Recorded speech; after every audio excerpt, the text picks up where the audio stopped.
저는 임화연이고요. 군 생활을 한 35년 했어요. 그리고 이제 여기 와서는 그래서 19년 초 그때 결정을 해가지고 19년 도로 다 했는데, 여기는 학생들은 여기서 계속 있는 게 아니잖아요. 졸업하면 끝납니다. 그죠? 사역의 중점을 아이들한테 예배 드려라라는 것을 깨우치고 기억시키게 하는 게 목적이라고 생각을 했기 때문에, 제가 하는 일은 나는 한 학생이라도 예수 믿어라, 한 학생이라도 예배 드려라, 예배 드리고 나서 맛있는 주먹밥 나눠 먹고, 그리고 필요한 거 있으면 같이 하자. 교회 다니는 학생들 물어보니까 교회를 안 가는 거예요. 특별히 교회 가거나 이렇게 생각을 갖는 게 아니라 흐름이 끊기는 거죠. 새벽 기도를 나가든 공부도 꾸준히 그 관성에 의해서 움직일 때 뭐가 이루어지거든요. 그래서 교회를 나가는 관성이 붙어야 되는데, 자기들도 여지껏 다니던 환경이 아니니까 그냥 여기서 관성을 놓치더라고요. 그래서 그럼 우리가 여기서 한번 관성을 유지할 수 있었으면 좋겠다. 집사람 같은 경우는 이렇게 큰 교회 나가서 이렇게 어울려서 놀고 이렇게 하는 걸 좋아하는데, 사람들 간의 교제도 이게 무시할 수 없는 부분이라 제가 이렇게 해서 한번 하자고 하니까 뭐 그렇게 틀린 말이 아니잖아요. 자기는 진짜 다른 교회 나가서 이렇게 했으면 좋겠다 얘기하기, 그럼 혼자 나가시오라고 얘기를 했는데 차마 못 나가고 있는 것 같습니다. 일반적인 눈으로 보면은 이거 목회도 아니고 아무것도 아닐 수 있어요. 저는 이제 단순히 아까 말씀드린 대로 이런 일을 통해서 하나님이 역사하시면 어느 교회 가서 예배 드리고 이렇게 할 수 있지 않겠느냐, 그게 제일 중요한 일이야. 그걸 위해서 이제 하는 거예요.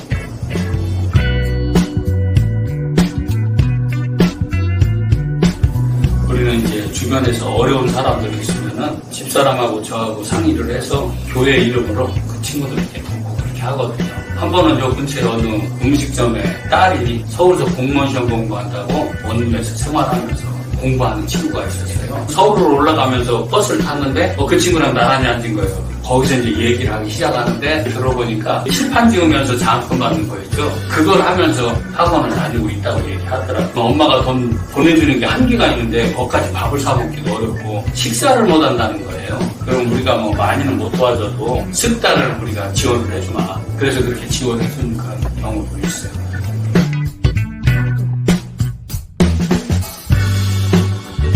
헌금은 우리 저를 아는 분들이 가끔 예배 오시면 하고, 또 어떤 분들은 정기적으로 몇만 원씩 이렇게 하는 분도 있고, 그리고 대부분은 집사람하고 저하고 하고 있어요. 제가 버는 돈 그중에 10분의 1, 집사람이 여기서 일해서 버는 돈, 그렇게 해가지고 그 수준으로 이렇게 돈을.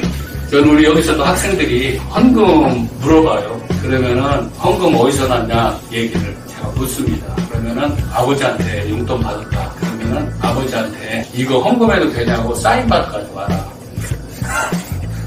그래서 아버지가 안 하면 하지 말고 아버지가 하라고 하면 해라. 왜냐면 너 이렇게 쓰라고 아버지가 명세를 정해준 건데, 그 중에서 네가 잘라 쓰는 거는 아버지의 뜻에 거스르는 거다. 그렇게 하지 말아라. 그 대신 네가 알바했거든 본교회 홈처치에 하든지 여기 하든지 헌금을 꼭 해라. 그건 네가 감사의 표현으로 하는 거다. 이렇게 얘기하고 있어요. 어려운 목회자분들 많거든요. 그래서 어떤 분은 성도들이 없어요. 노인네 4분 있었는데 떠나시고 뭐하고 노인네 2분 모시고 목회를 하는 거예요. 어디서 돈 들어올 때라고 노령연금 외에는 없는 겁니다. 그래서 그런 분들을 가끔 이렇게 보내고, 그리고 이제 정기적으로 선교사들 나가 있는 사람 후원하는 거, 그리고 아까 얘기한 장학금 지원하는 거. 그리고 여기서도 친구들 예배드리고 나면은 가자 그러면 어느 날은 삼계탕 먹으러 가서 삼계탕 같이 하나씩 먹고 삼겹살도 먹고, 헌금은 그렇게 살아가고 있어요.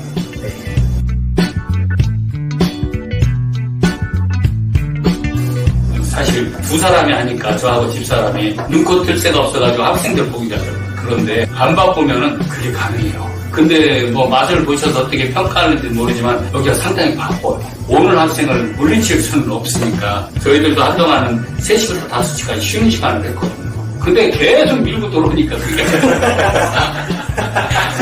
여유 있는 시간에 오면은 제가 이렇게 하고, 또 자주 오는 친구들 있으면 교회 가라, 예수 믿어라, 꼭 하고 이렇게 하죠.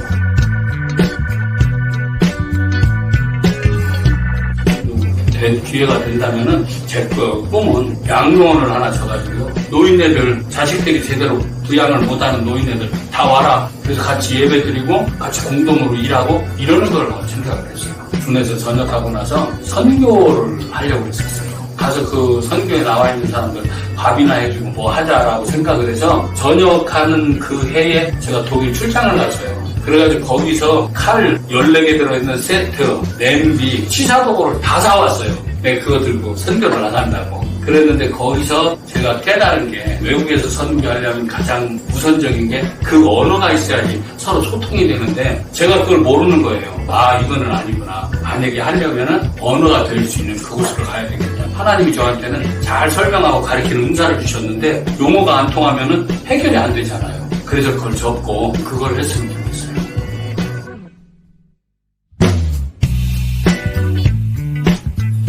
기대가 없으니까 뭐 따로 후회하거나 그런 건 없습니다. 왜냐면 저는 오로지 관성을 유지시키자 하는 게 목표였기 때문에 나와서 관성 유지가 되면 고맙고 안 되면 뭐 하려고 애를 쓰는 순간까지만 제가 할 일이고 나머지는 그런 것 같아요.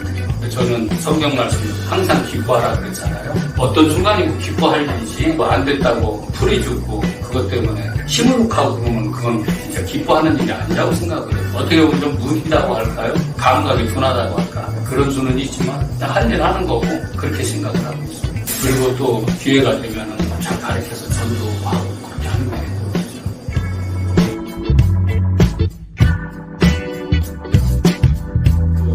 마태복음 5장에 마음이 가난한 자는 복이 있나니 하늘나라가 그될 것이고 그 이야기를 듣는 순간 불교에서 얘기하는 일체유심도가 생각이 났어요. 일체유심도가 뭐냐 모든 게 마음에 달려있다는 얘기거든요. 아마 그거에 대해서는 얘기를 들었을 거예요. 원효대사하고 의상대사하고 중국에 유학을 가다가 해골물 먹고 깨달아가지고 다시 안 가고 내려왔다는 얘기 하십니다. 저는 그 얘기를 교회 다니기 전에 굉장히 감명 깊게 들었거든요. 그런데 성경에 나와 있는 마음이 가난한 자는 그들의 것이요. 마음이 가난한 자는 게 도대체 뭘까? 영어로 찾아봤어요. 푸어래요. 그 푸어가 뭐냐? 그때 내신 결론이 그래 내가 마음에 어떤 틀을 가지고 있으면 예수님이 들어오고 하나님이 들어올 수가 없다. 그 틀을 깨자. 기존에는 이렇게 내 기준을 가지고 봤던 거죠. 그래서 그 기준을 버리고 보게 된 게 예수님을 만나는 길이었어요. 근데 점점 신앙생활하면서 우리가 가지고 있는 진리에 대한 아류들이 엄청 많아요. 그죠? 밤나무가 있으면 너도 밤나무가 있듯이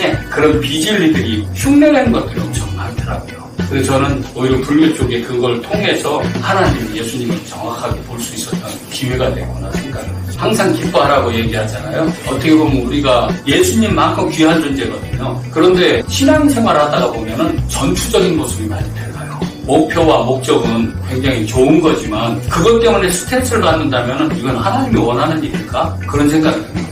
하나님은 내가 너를 탕자에서 죄인에서 돌아온 아들로 받았는데 너 그냥 나랑 같이 기뻐하면 안 되겠니? 이게 하나님의 가장 중요한 첫 번째 우리에게 들려주고 원하시는 것 텐데 난 항상 그래요. 마음이 가난해서 하나님 뜻을 받아들인다면 모든 거 기뻐해야 돼요. 왜냐하면 이 모든 게 기회예요. 병원을 갔는데 병원 엘리베이터에 의자가 하나 있더라고요. 어떤 할머니가 앉아서 이렇게 저를 쳤다고 하는 거예요. 뭐 묻었나요? 그랬더니 아니요 참 좋을 때예요 그러는 거예요. 우리가 여기서 학생들 보면 뭐라고 그래요?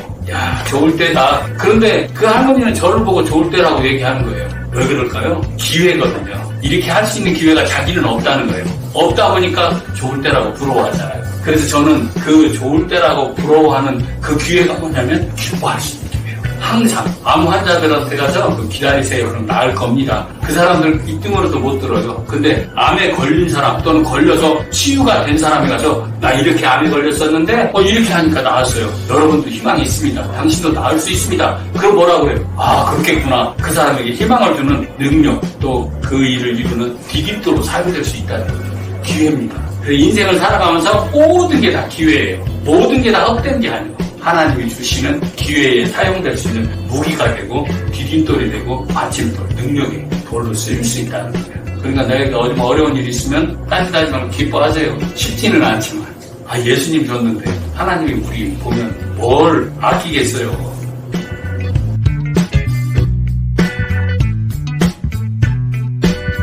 교회란 세상에서 없는 천국의 모습을 보여지는 곳이 교회라고 생각을 해요. 그래서 그렇게 하기 위해서 뭐가 필요하냐면 교회 안에서 전투적이질 않아야 된다. 필요합니다. 전도도 해야 되고 봉사도 하고 섬기기도 하고 다 필요해요. 그러나 그것을 전투적인 마인드로 하면 안 되고 기뻐하는 마음으로 그래서 뭔가 진짜 이 교회가 어려운 일, 힘든 일을 하는데 보면은 사람들이 즐거워해. 이런 것들이 교회가 사람들에게 뭔가 감동을 주고 감명을 주고 이렇게 된다고 생각을 합니다. 우리도 사실은 교회 안에서는 밖에 나가서 깨지고 들어오면 그 기회를 또 불러서 또 치유하고 힘을 주고 이러는 기회가 교회 안에서 있어야 되잖아요. 근데 너무 사명감에 젖어서 전투적으로 가는 이건 아니다 이런 생각이 들어요.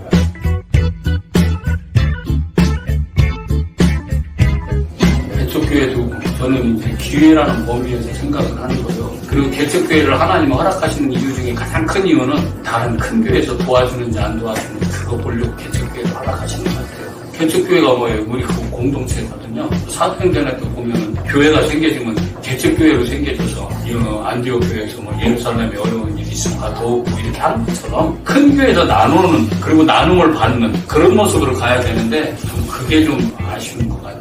저는 개척교회는 않습니다.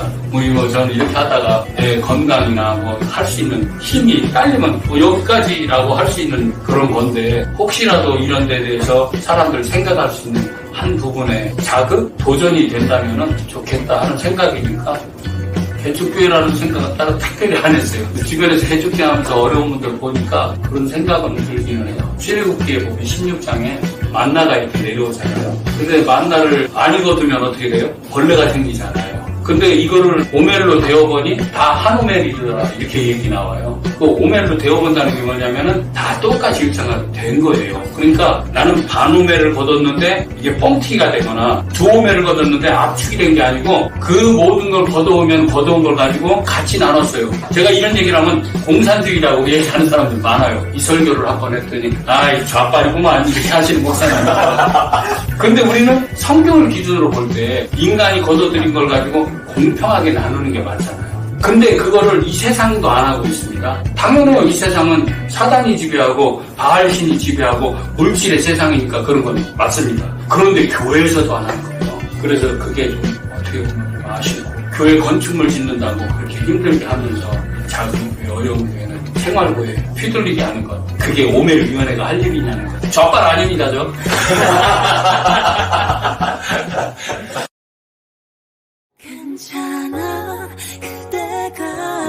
우리 학생들한테 특별히 얘기하기를 사람마다 시간의 무게나 중요도가 달라요. 여기가 글로벌 캠퍼스라고 이름이 그렇거든요. 근데 사실 글로벌이라는 건 영어가 필요하다는 의미를 가지고 있는 거기 때문에 이 학생들은 제가 영어를 해요. 그래서 영어로 도전이 됐으면 물론 나도 영어 잘 못합니다. 그러나 나도 계속 연습을 하니까 practice makes perfect이라는 거예요. 예를 들어서 내가 영어 단어를 하나 외우면은 앞으로 쓸 수 있는 기간이 20년?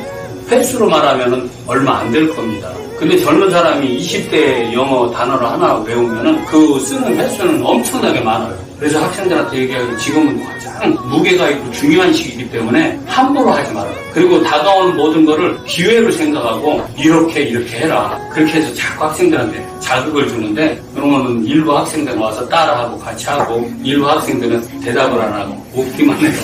그래서 사실 저는 여기서 영어로 질문해가지고 씹힌 적이 수도 없이 많아요. 그래서 그런 걸 자극을 주고 학생들에게 뭔가 좀 다른 분야에서 다른 각도에서 얘기를 하고 그렇게 기회를 줬으면 그런 생각이 제가 제일 하고 싶은데 그래서 심지어 저는 학생들한테 알바하지 말라고 그래요. 알바를 하려면은 2주일 이상 하지 말고 이거 해보고 저거 해보고 돌아가면서 하면서 그 기회를 넓히는 게 중요하다. 여기서 지금 당신이 배우는 학문의 한 단어를 배우면은 그걸 앞으로 몇십 년 써먹어야 되는 건데 그걸 갖다가 10,000원에 1시간을 던져주고 당신이 써먹어야 될 중요한 재료를 습득하지 못한다는 것은 시간을 너무 낭비하는 거다라고 얘기를 하고 그래서 학생들한테 얘기하기로는 자기들이 가지고 있는 시간의 중요성 그거를 깨닫고 정말 거기에 최선을 다했으면 하는 생각이죠. 그게 제가 하고 싶은